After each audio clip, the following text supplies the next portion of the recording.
예상과 좀 다른데? 안 갖고 올 줄 알고 잔뜩 추가로 뽑아왔었는데. 자, 저기 스탠드 조명등이 있는 거 있죠? 요거 같이 보도록 할게요. 어디로 오시냐면요, 페이지. 어디 갔지? 45. 네, 45쪽이네요.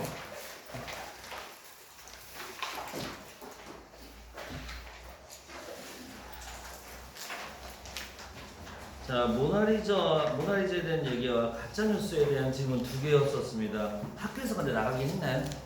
아직 안 나왔구나. 그때 수업할 때도 아직 안 나왔다 하셔서. 근데 뭐 시험 범위도 맞으니까 확실하니까 우리가 좀 먼저 하기로 했었습니다. 질문 분석은 저번 시간에 했으니까 오늘은 문제 해설을 좀 해드리도록 할게요. 자, 안 풀어보신 분은 좀 풀어보세요. 해설도 같이 나왔으니까. 질문 어디서부터 받을 거냐면 1번부터 14번까지 먼저 받아봅시다. 여러분들 1번부터 14번까지 틀린 거 편하게 말씀해 주세요.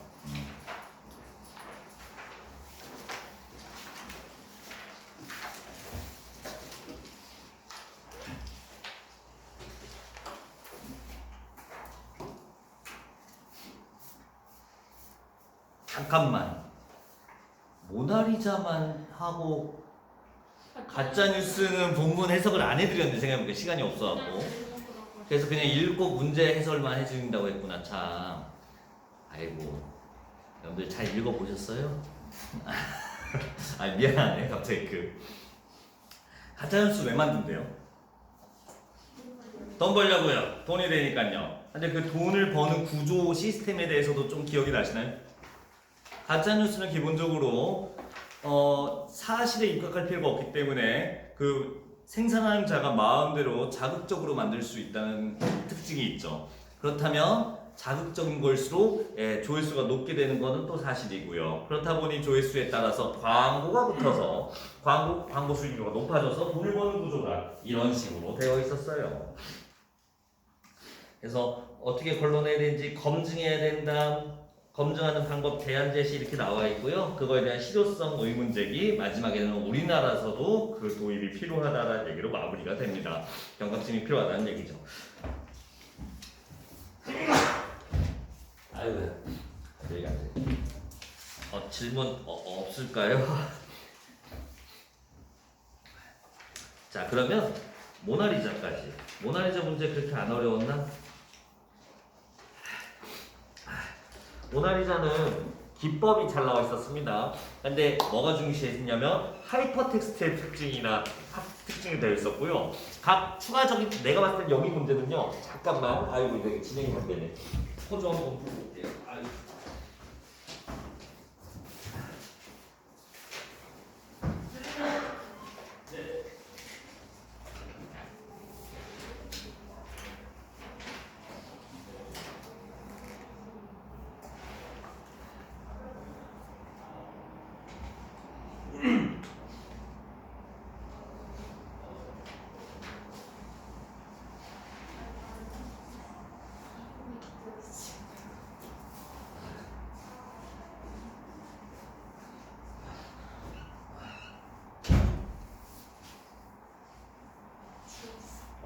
영어요? 공부했네.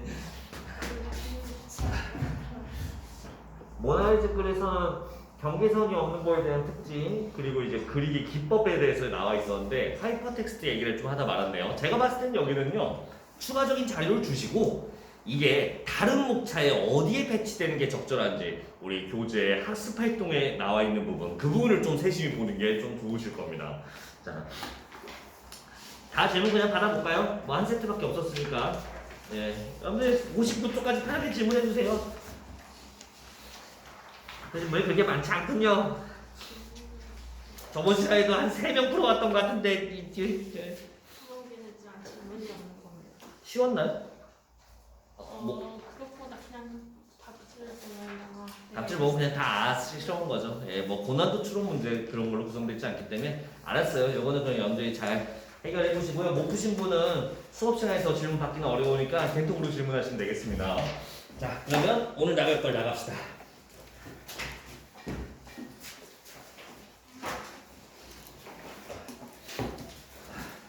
일단은 독서론이라서 사실 할 게 많이 없어서 평범하거든요.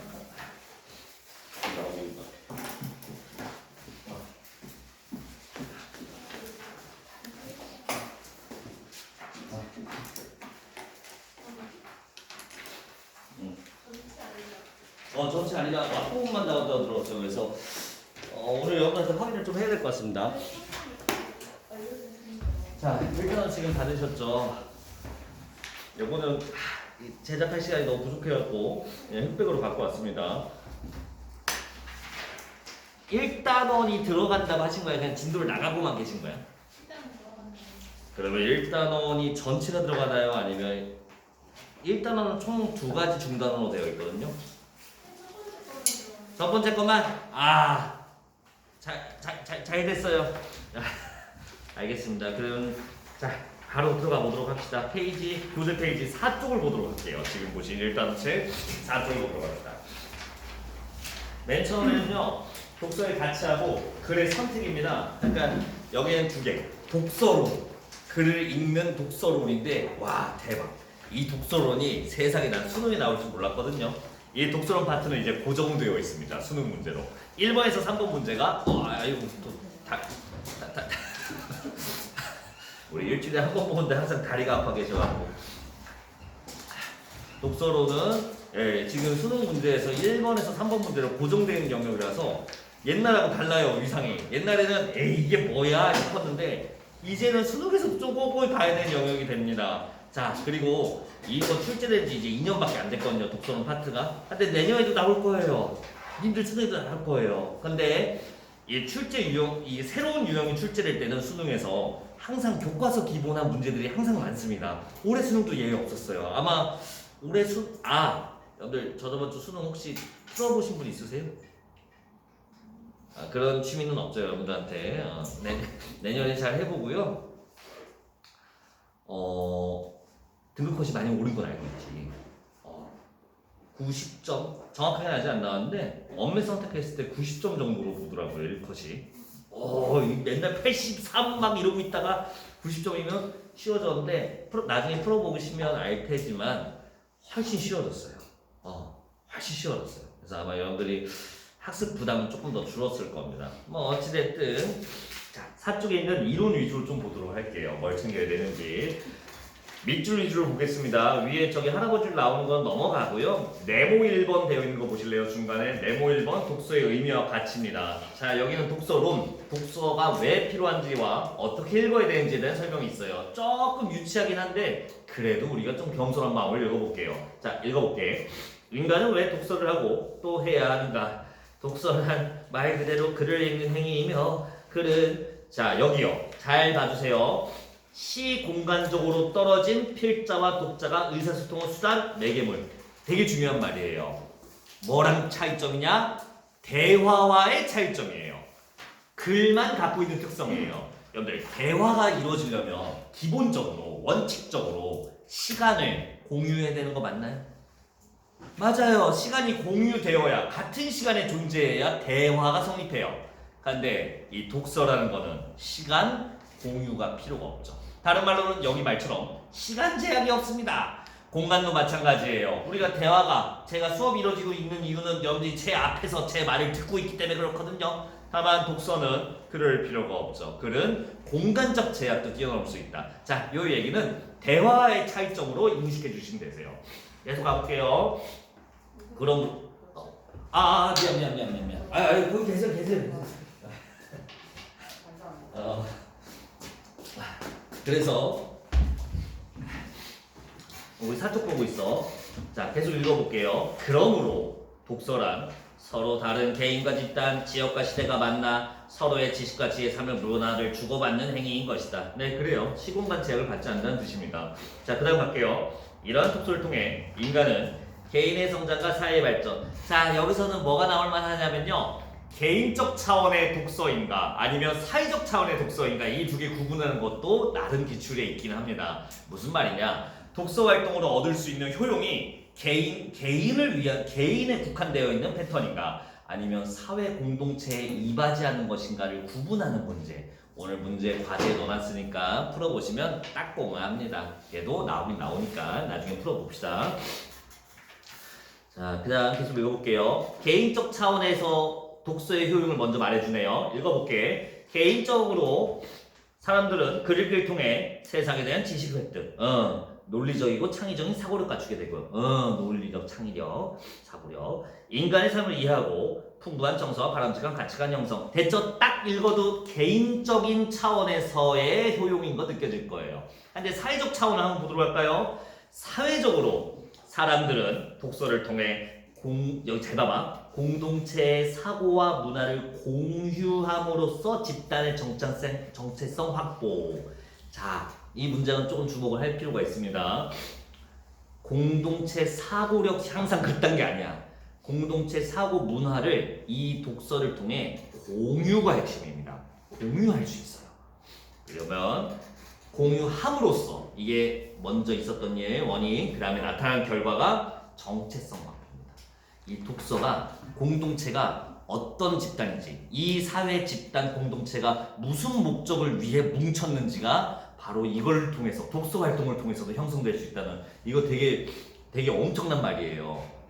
여러분들은 공동체에 여러 개 속해 있죠.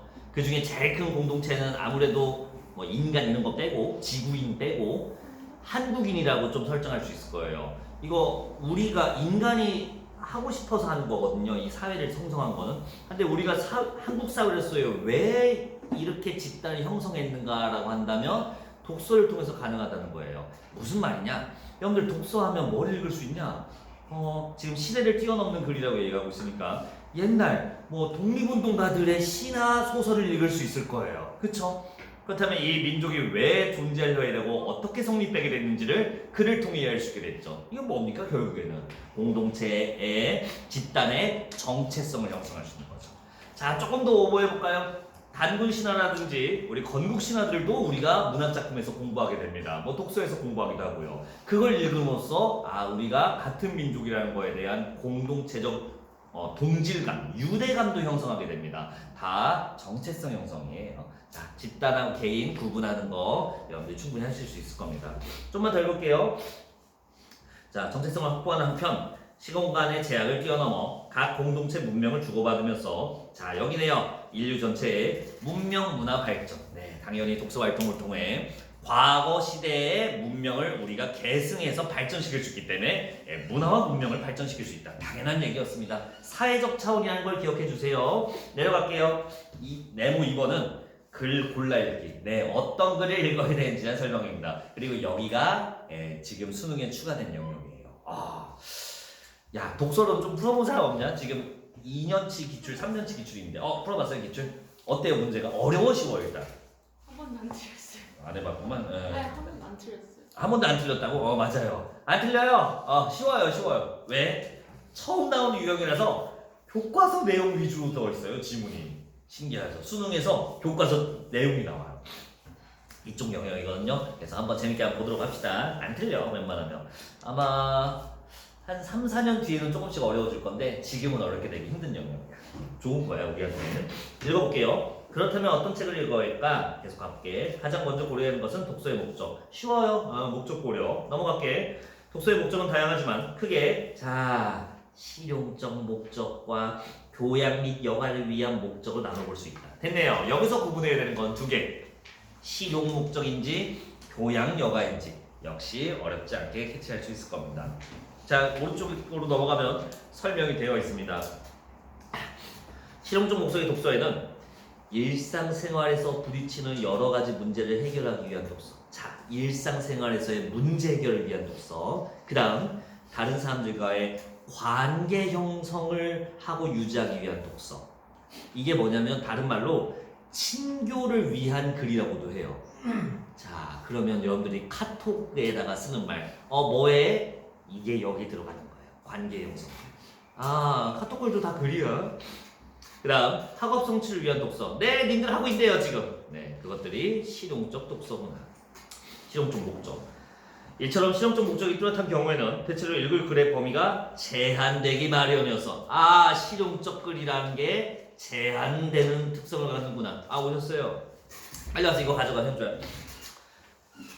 그에 해당하는 글 중에서 글을 읽는 목적에 더 부합한 양질의 것을 골라 읽으면 된다. 요거. 됐죠? 제한되니까 나쁘다가 아니야. 범위가 제한되니까 가장 양질의 퀄리티가 좋은 걸 읽으면 성공이다라는 뜻입니다. 자, 바로 이렇게 연결하면 되겠네요. 시정적 목적의 글은 높은 퀄리티의 글을 읽는 것이 바로 글을 고르는 방법이었습니다. 됐어요? 근데 그 다음 여가는 조금 다를 겁니다. 이와는 달리 여가나 교양을 위한 독서에서는 읽어야 할 범위가 열려있다. 여가를 위해 읽는 글이 제한이 있을 수 없으며 제한이 없다는 차이점. 교양을 위해 읽는 분야도 문학을 포함한 인문학 위에도 사회과학, 예술 등 그 범위가 넓다. 교양이 뭘까요? 교양. 우리가 교양 있는 사람, 교양을 산다는 건데요. 교양을 좀 쉬운 말로 하면 상식입니다. 상식이라 알아두시면 돼요. 근데 고급 상식이라고 보시면 더 편할 겁니다. 상식은 우리가 당연히 알아야 되는 거라면 교양은 알고 있으면 좀 더 풍부한 깊은 지식을 가진 사람이라면 인정받을 수 있는 고급 상식이 교양이에요. 좀 사담이긴 하지만 대학교 가시면 교양 과목이라고 있는 거 아세요? 들어보셨나? 그래도 많이 안 해. 두 개 중에 하나 듣는 거야. 전공 과목을 들을 거냐, 교양 과목을 들을 거냐. 야, 교양 과목이 대학교 다니면서 들어야 되는 과목의 몇 %일 것 같아? 70. 오, 정확해. 과마다 다른데요. 제가 다닌 학교는 문과 기준 했을 때 나는 이제 법대 가니까 난 법학을 한 80% 공부하고 내가 20% 정도 내가 듣고 싶은 거 들은 줄 알았는데 가자마자 첫날 이제 알려주거든. 신입생 OT 할 때 30%예요. 30%. 여러분들 34% 했나 2% 했나? 약간 32% 이거 채우시면 돼요. 교양 과목, 전공 과목. 나머지는요? 나머지는 여러분들 듣고 싶은 교양 과목을 채우시면 됩니다. 뭐지 이거? 그래서 막상 대학 가서 법대를 갔는데 법으로 공부한 거는 한 내 대학 생활의 3분의 1밖에 안 되고요. 대부분은 교양 과목 배웠습니다. 그래서 지금 남은 것도 법은 별로 안 남아 있어요. 보석 세공학 기억에 남아요. 보석 세공학, 골프, 식생활과 다이어트. 그리고 이거 좀 그런데 사랑과 성의 경제학 뭐 이런 것도 있고요. 세미나 거 많이 배웠던 것 같아요. 여러분들 대학교 이제 내후년에 가잖아. 팁 하나 드릴게요. 나 그때 선배들이 안 알려줘갖고 1학년 때 여러분들 오해하기 쉬운 거. 이제 대학교 왔으니까 그래 내가 고등학교 때 이제 대학교 왔으니까 취업도 해야 되고 내가 이제 어른이 됐고 내가 정말로 이제 훌륭한 어른이 되겠어. 1학년 때 내가 공부도 할 겸 내가 필요한 과목을 들어야겠다. 바보예요. 그러지 마세요. 재미난 거 들어요. 재미난 거. 1학년 때 나는 어떻게 들었냐면 일단 영어 회화, 한자 고급, 그리고 프랑스어, 일본어 이렇게 들었었어요. 학사 경고가 나온 이유가 있습니다. 아무리 열심히 해도 이씨. 그래서 그래서 그 다음 학기부터 방금 말씀드렸던 걸로 다 바꿨어요. 이거 먼저 그러니까 식생활과 다이어트 하면서 이제 그리고 이제 외워야 될 게 식품별로 이제 칼로리 뭐 이런 것들이었어요. 되게 재밌었어요. 이거 제일 재밌었던 거 일본 문화. 일본어를 들었는데 난 나름 일본어를 그 제2외국어 고등학교 준비했단 말이야. 그래서 갔는데요. 세상에 원어민들이 있더라고.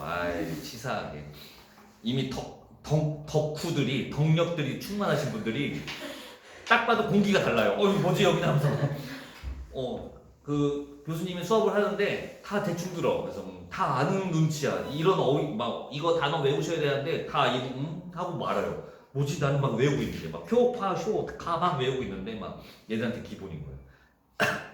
나름 열심히 했는데 C 떴어요. 그래서 일본 문화로 바꿨지. 일본 문화는 달랐습니다. 대학교는 저작물을 공적 용도로 쓰기 때문에 그냥 쓸 수 있는 거 아세요? 무슨 말이냐면 그 일본 문화 선생님이 젊은 여자 선생님이셨는데 사이버방이라고 인터넷에 올릴 그 당시엔 신기술이었다고 지금 당연하지만 사이버에다가 자료를 올려줘요. 그러면 그거 시청하고 다음 시간 오시면 됩니다 해요. 그때 제가 봤던 매체물들이 일단 첫 번째 과제물이 시간을 달리는 소녀라고 아세요? 그거 그 다음에 센가치로의 그런 것들을 올려주더라고요. 그래서 역시 개꿀잼 역시 하면서 그때 만화 많이 봤던 것 같습니다. 자, 미안합니다. 내려와서 교양 좀만 더 읽어볼까요? 마지막 밑줄입니다. 자신의 흥미와 수준에 적합하면서도 가치 있는 내용을 담고 있는 책을 선택하기에 노력해야 된다. 자, 결론은 그거네요. 교양에서는요, 흥미, 수준에 적합. 흥미에 있는 거, 수준에 맞는 거, 그게 그리고 가치도 있어야 되는 거. 그게 바로 교양 독서를 읽는 방법이었습니다. 자, 둘의 차이 알겠죠? 실용 독서의 글은요, 목적이 딱 명확하기 때문에 범위가 제한되니까 양질의 독서를 하면 된다고요. 교양 독서는 범위가 제한이 없습니다. 범위가 넓고요. 그러므로 나의 흥미에 맞춰서 수준에 맞춰서 읽으면 된다. 그 아래로 내려올게요. 메모 3번. 읽을 가치가 있는 좋은 글입니다. 자, 그냥 다 읽어볼게. 좋은 글이 어떤 글인가? 이에 관해서는 자, 또 이겁니다. 개인과 집단에 따라 견해가 다를 수 있다. 다만 일반적으로 좋은 글이란 공동체가 지향하는 바람직한 가치를 담고 있으면서 개인의 생각의 폭을 넓혀주는 걸 말하는데요. 조금 너무 원론적인 얘기니까 넘어갑시다. 자, 그런데 아무리 좋은 글이라도 관심이 없는 내용이거나 자신의 이해 수준을 넘어서는 글이라면 아무 소용이 없다. 결국엔 독서에서 고를 때는 뭘 고려하는 거예요? 관심이 있는지, 즉 흥미가 있는지, 그리고 수준에 맞는지 그걸 따지래요. 뭐 당연한 얘기였습니다.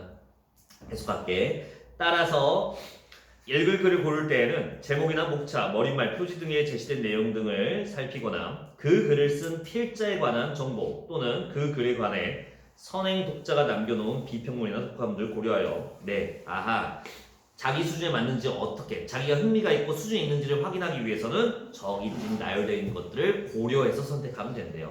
된 것 같습니다. 자, 이제 마지막 문제 읽을게요. 모든 문화적 소양처럼 좋은 글을 그릴 수 있는 능력도 하루아침에 이루어진 것이 아니다. 자, 일반적으로 처음에 전문가의 평가에 따르되 시행착오가 구다하다. 하지만 꾸준히 독서를 하다 보면 자신의 관심 수준, 취향에 부합하고 내면 개발에 도움되는 독서를 선택할 수 있는 자유롭게 성공되게 된다. 됐죠? 자, 됐죠?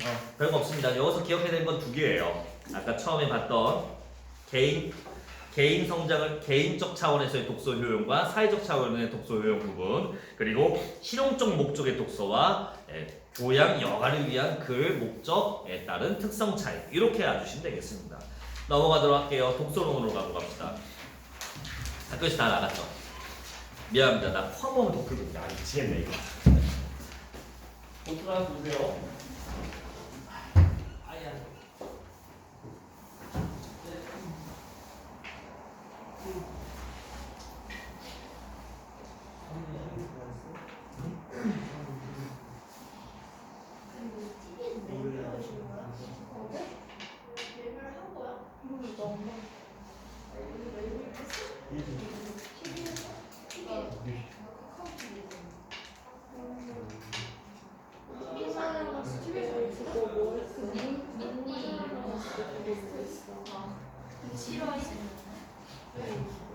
아이들 대상 하나도 못해가지고 근데 민니 근데 엄청 대박했잖아요.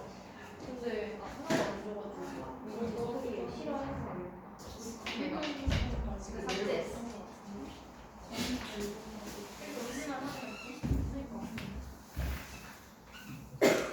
그러면 꼭 버금별 꽃만 이게 왜요? 나온다는 거지 안 나온다는 얘기하지 마. 됐어요 그럼. 이 독서는 좀 길죠. 학교에서 읽었다고 하니까 몇 개 짚어드릴 것만 보도록 할게요. 여기서 읽어야 되는 건요. 독서 아까 앞에서 말했던 거랑 비슷하거든요. 독서를 왜 해야 되는가, 그리고 좋은 글을 어떻게 해야 선택할 수 있는가, 좋은 글이란 무엇인가에 대한 설명이 있습니다. 그래서 그리고 좋은 글이 어떤 가치를 갖는가 이렇게 크게 정리가 되어 있는데 작가가 혹시 누군지 아세요? 리니탄. 아무리 봐도 한국 사람은 아닌 것 같습니다. 그래서 기본적으로 번역되어 있는 글이기 때문에 번역투 문장이라서 이런 것들을 좀 싫어하시는 분이라면 잘 안 읽힐 수도 있습니다. 하지만 우리는 내용만 잘 뽑아내면 되니까 처음 부분 보도록 할게요. 일단 처음에는요, 좋은 책의 조건이 무엇인가라고 얘기가 나와 있는데 뭐 그렇게 자 처음에 1문단부터 볼까요? 이걸 다 읽기는 줄로 올게요. 줄 보는 법 아시죠? 오른쪽에 있는 거. 자, 그래서 여기 8번째 줄 이렇게 하면 이제 알아들 수 있겠죠. 우리 6쪽의 8번째 줄 보시면 밑줄 부분이 있을 겁니다. 이것은 독서하는 사람과 독서하지 않는 사람을 비교해보면 곧 이해가 가는 일이다. 좀만 더 읽어볼게요. 평소에 독서하지 않는 사람은 시간, 공간적으로 자신만의 세계에 감금되어 있고, 자, 뭐 나올지 알겠죠? 독서하지 않는 사람의 특성들이 좀 나열되어 있을 거예요. 나열. 그의 생활은 틀에 박힌 상투적인 것이다. 됐지? 그 사람이 교제하고 대화하는 것은 극소수의 친구나 지기뿐이며 그 사람이 보고 있는 건 대부분 신변이 일어나는 사소한 일에 불과하다. 그 관점에서 벗어날 기회는 없다. 됐죠? 이게 무슨 얘기를 하고 싶은 거냐면요. 우리 앞에서 배웠던 독서의 글의 특징, 시공간의 제약이 없다. 근데 글을 읽지 않으면 시공간의 제약을 뛰어넘을 수 있는 소통 방법이 없어지는 셈이니 대화할 수 있는 사람이 시공간을 공유할 수 있는 사람으로 한정돼 버린다. 그러니까 뭐예요? 식견과 안목이 좁아진다는 글을 읽지 않는 사람의 특성입니다. 시공간 제약이에요, 결국에는. 자, 그 다음 줄 보시면요. 그런데 일단 책을 읽기 시작하면 그 즉시 별천지에 드나들 수 있다. 별천지라 써 있는 말 이제 우리가 이렇게 읽으면 되겠습니다. 시공간적 제약이 없는 세상이라고 하면 되겠죠. 만일 그것이 양서, 약간 좋은 책이라면, 양질의 책이라면 독자는 홀연 세계 제1의 이야기꾼과 만나게 되는 것이다. 됐어요. 이제 시공간 뛰어넘어서 얘기를 들을 수 있다는 얘기입니다. 자, 다른 사람의 말을 인용한 파트가 그 아래 줄에 있습니다. 18번째 줄이네요. 다음 문단. 맹자와 사마천도 같은 말을 한 적이 있다. 하루 2시간이라도 다른 세상에 살며 매일매일 번뇌를 잊어버릴 수만 있다면 말할 것도 없이 육체적 감옥에 갇히는 사람들로부터 성만만 특권을 얻는 셈이다. 여러분들 육체적 감옥을 그럼 뭘로 봐야 될까요? 맞아요. 육체, 우리가 갖고 있는 이 몸. 네. 시공간을 공유해야만 만날 수 있는 시공간에서 존재하는 육체라는 뜻이죠. 근데 글을 읽으면 이 육체, 감각, 구체에서 벗어나서 관념으로서 다른 세계를 만날 수 있다. 그 얘기였습니다. 그래서 여행과 같은 것이다라고 설명하면서 이 문단이 마무리가 돼요.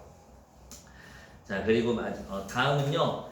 사색할 수 있다, 반성할 수 있다는 얘기가 나옵니다. 다음 문단 그렇게 되어 있으니까 학교에서 읽었다고 하니까 가볍게 사색, 반성할 수 있구나 책을 읽음으로써. 오른쪽으로 한번 가볼까요? 7쪽에 맨 위에 보시면 그러므로 훌륭한 책은 이런 명상의 기분으로 우리를 인도하는 것이며, 자, 사실의 보고에만 그치는 것이 아니다.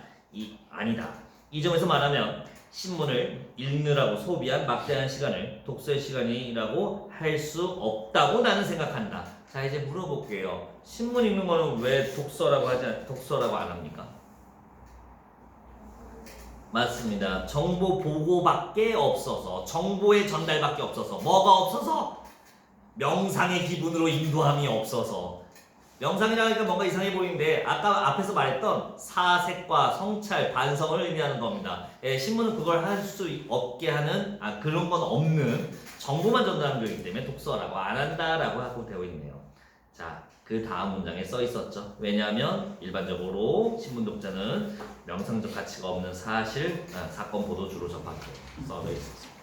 이게 처음이었어요. 네, 독서 왜 읽어야 되는지 목적에 대해서 얘기했었습니다. 효용이라고 정리되어 있네요. 다음은 또 어떤 사례가 또 나오게 됩니다. 이제 중간 1부분이네요. 가볼게. 중간 1의 첫 번째 문단 보시면요. 어디로 오시냐면 7번째 줄. 동파의 친구였던 황상국이었던 것 같다. 방금 읽었던 건 다 다음 줄이죠. 7번째 줄, 7쪽의 7번째 줄. 그는 사대부가 사흘을 독서하지 않으면 스스로 깨달은 말의 맛이 없고 거울 속에 자기 얼굴을 대해도 가증스럽게 보인다. 일단 인용했어요. 황상국의 말을 라고 하였다.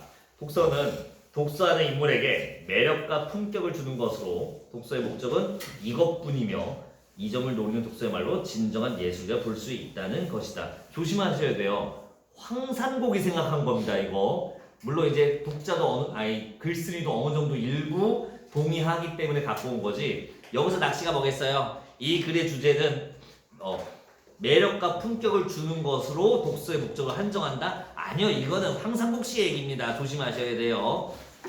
책 없나? 지금 없나? 7쪽 보고 있어 우리. 됐죠? 그래서 황상국의 얘기에 한정된다는 거 조심해 주시고요. 네. 자, 그 다음 볼게요. 계속 얘기가 나옵니다. 황상국 얘기인 것 같아요. 정신향상이 12번째 줄이죠. 정신향상이 독서의 목적이 될 수는 없다. 왜냐면 정신향상 따위에 쓸데없는 걸 생각하면 독서의 즐거움은 모두 사라지기 때문이다. 앞에서 나온 얘기에 대한 이유인데 좀만 더 읽어볼게. 그런 것을 생각하는 사람들은 틀림없이 난 셰익스피어를 읽어야만 한다. 소포클레스를 읽어야만 한다. 또 엘리엇 박사의 오피트 책까지 전부 읽어야만 한다.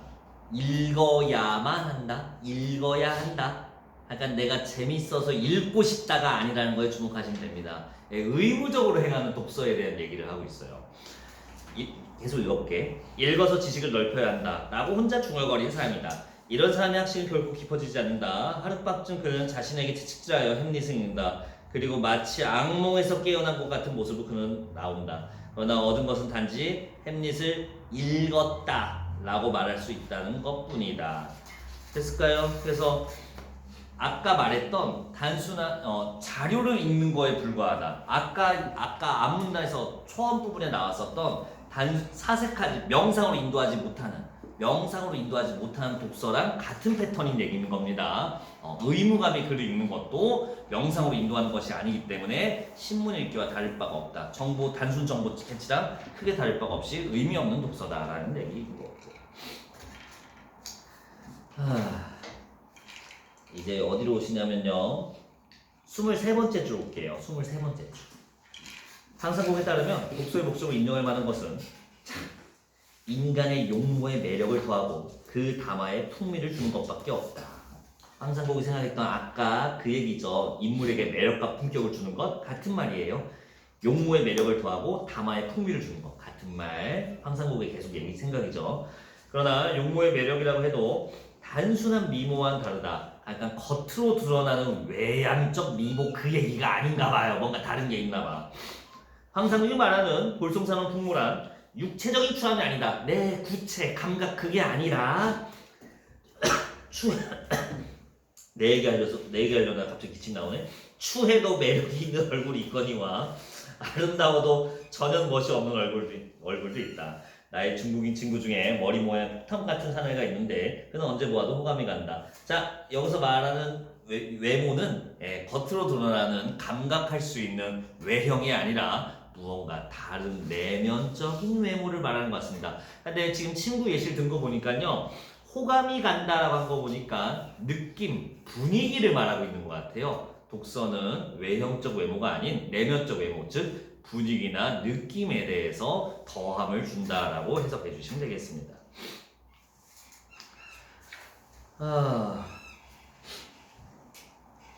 이게 중국인의 관점이라 그런가? 29번째 저 다음 줄이죠. 읽어보시면요. 사진상으로 말한다면 서구 문인 중 가장 아름다운 얼굴은 체스터턴의 얼굴이다. 그냥 떡하니 오른쪽에 그 얼굴이 있어갖고 좀 당황스럽네요.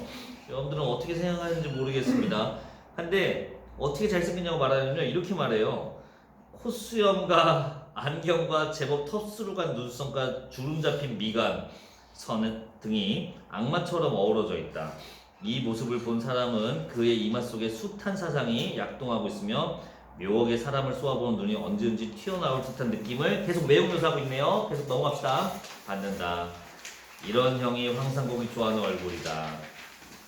자, 방금 사진 보고 왔지만 이분이 외형적으로 멀리 갈 거 없어요. 우리 머릿속에서 차은우나 원빈 같은 거 하나만 떠올려서 바로 옆에 붙여보자고요. 안 돼요, 외형적으로. 근데 황상복이 좋아하는 얼굴이래요. 자, 그게 뭐예요? 독서로서 얻은 매력이 있는 사람이라는 건데 이제 그 다음 말을 잘 봐봐요. 분이나 입술 연주로 치장된 얼굴이 아니라 여기 있네요. 사색으로 형성된 얼굴. 이마에 미간 주름이 있고 눈선이 있고 이게 다 뭐예요? 글자 같은 거에 집중했을 때 나타나는 주름 따위 아니에요? 독서로서 얻은 이런 외모가 아름다운 외모다. 그 얘기를 하고 있습니다. 그래서 이 용모를 말하는 거예요. 됐죠? 분위기를 준다는 겁니다. 자, 여기까지가 이제 용모, 황상국의 말을 인용한 용모의 더함을 주는 독서의 기능이었고요. 다음 얘기는 담화의 품격이 나옵니다. 아까 두 가지 처음부터 얘기하고 시작하긴 했었어요. 용모를 더해준다, 그리고 담화의 품격을 더해준다인데 담화 품격은 어떻게 되는지 한번 보도록 합시다. 이거는 밑줄 위주로만 읽을게요. 좀 길어서. 네 번째 줄에 책의 밑줄만 볼 거야. 책의 풍미를 내 것으로 만들면 됐죠? 책의 풍미 원래는 대상에서 나오는 냄새 따위를 말하는 건데 여기서는 정말로 냄새를 말하는 건 아니겠죠. 그래서 책에서 담겨 있는 어떤 지식 아니면 분위기, 감정 표출 방법 다양한 것들이 다 들어갈 수 있겠습니다. 그래서 이걸 내 것을 만들면 된대요. 그러면 그 풍미가 나한테 난다는 거겠죠. 다섯 번째 다음 밑줄 볼게요. 저술에 풍미가 있다면 저술에 풍미가 스며들지 않을 리 없다. 이건 또 뭘까요? 책을 통해서 이게 3단계거든요. 책을 통해 내 담화가 풍미가 있어지면 그 담화에 풍미된 사람은 그 사람이 저술 또 글을 쓰더라도 역시 풍미가 담겨 있을 거래요. 네, 됐습니다. 그래서 글을 통해 개인이 담화의 풍미를 형성시키고 그 담화의 풍미가 형성된 사람이 또 다른 글을 썼을 때도 역시 그 글의 풍미가 담길 수 있다. 이런 얘기입니다. 자, 다음 밑줄. 나는 풍미나 취미라는 것이 독서의 열쇠라고 생각한다. 여기 다음은 좀 읽어볼게요. 그냥 밑줄 다음. 음식물의 기호와 마찬가지로 취미는 역시 개인의 것이다. 가장 바람직한 식사법은 자기가 좋아하는 음식을 먹는 것이다. 그것은 소화력의 확신이 서기 때문이다. 자, 어때요? 아까 우리 앞에서 이론 읽었던 독서 고르는 방법 중에 하나, 흥미, 본인의 흥미와 관련된 얘기를 지금 하고 있습니다. 다음 밑줄 가볼게요. 10번째 줄입니다. 어떤 사람에게 이로운 것이 다른 사람에게 해로운 것이 해로운 독이 되는지도 모른다. 그러므로 교사는 자신의 독서 취미를 학생에게 강요할 수 없으며 부모도 아이들에게 자기와 같은 취미를 기대해서는 안 된다. 네, 철저하게 뭐에 맞추라는 거예요? 개인의 흥미에 맞춰서 독서를 선택하라. 책을 고르라는 얘기를 이렇게 글에서 또 만나게 되네요. 다음 밑줄이요. 원중랑이라는 사람의 말을 인용하고 있습니다. 명나라 시인인데요. 읽기 싫은 책은 주저없이 버려라. 그리고 다른 사람이 읽도록 하라. 라고 말했다. 했습니다. 개인 취미를 고려한 독서 선택 방법이었습니다. 다음 밑줄이요. 반드시 읽어야만 책은 없는 것이다. 같은 얘기고요. 자, 오른쪽으로 갑시다.